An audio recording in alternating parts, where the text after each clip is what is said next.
Aloha, beloved of the Hawaii District. I come to this video with a heavy heart. I begin by saying that I am the proud son and brother, nephew and cousin to immigrants from Korea to the United States. I am the only person of my generation or before to have been born in America.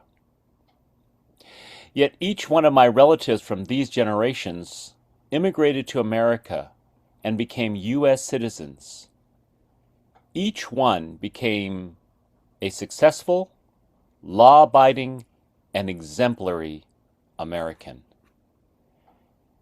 And yet, I have always felt, never more so than right now, that there are many people in this country who would privately or openly not consider them to be truly American as some other Americans. To be honest, I often feel that I am regarded in a similar way. There are many others like my relatives, immigrants who have been hardworking, loyal, yet not considered fully American. And those who are not yet citizens or who are undocumented, most of these are hardworking, tax-paying, useful people in our society. And so I am appalled by the ICE raids, the arrests, the incidents of violence against harmless, undocumented workers, and even American citizens, such as Congresswoman Ilhan Omar, who recently was attacked with an unknown liquid, and conservative commentators who have called for her deportation and her unnaturalization, revoking her American citizenship. If this is allowed, that means anybody, any American citizen, could be stripped of their citizenship simply because they do not conform to a particular perspective on what makes a true American.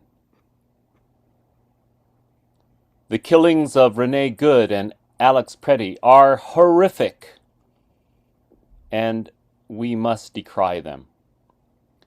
But there's also the continuing cruel way in which these raids and arrests have been made, which go to the heart of an inexplicable strategy to address immigration issues in America. And it has now reached very close to our United Methodist brothers and sisters in our conference. Just the other day in California, at one of our United Methodist churches, ICE agents came onto the campus of one of our United Methodist churches, arrested a man who was cooking meals for children at a vacation Bible school, causing fear and terror throughout that community.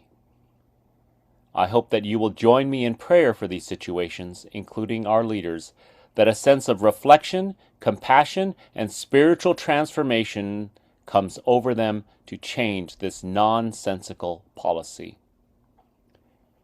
I also commend to you messages from our Bishop, Daddy Escobedo Frank, the Council of Bishops, that have reflected deeply on these events.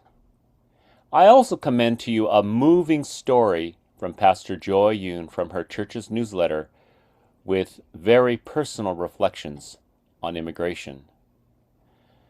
May these words and the words of Scripture, which are filled with commands to speak out against injustice and exploitation, and I pray that they become our words as we navigate these too often unchristian and unbiblical policies from some of the very people who claim Christianity as their faith and declaration. May it be so. Grace and aloha. D.S. Tom.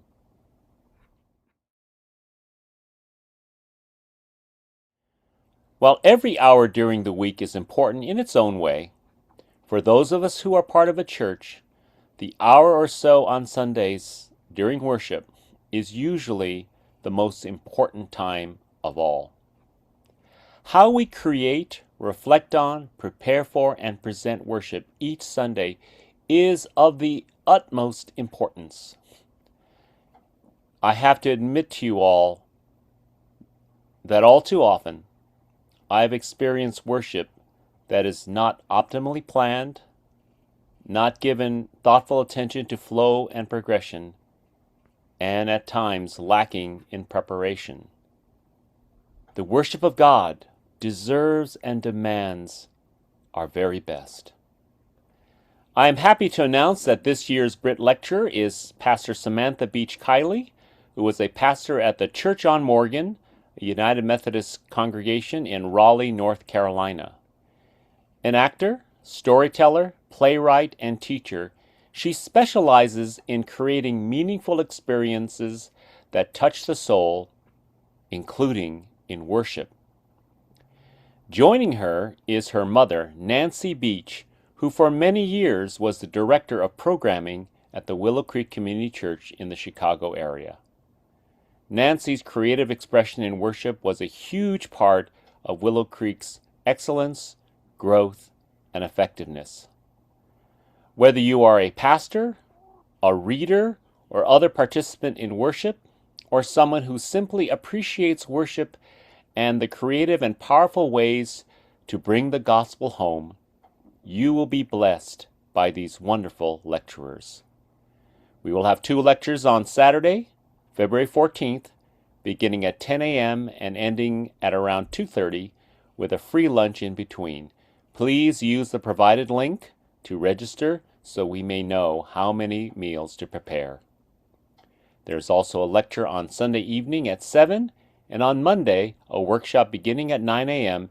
designed for pastors and those who plan worship. I am so excited for Samantha and Nancy to be our presenters at the Brit Lectures. You will truly be blessed. Do not miss it. Take care and God bless.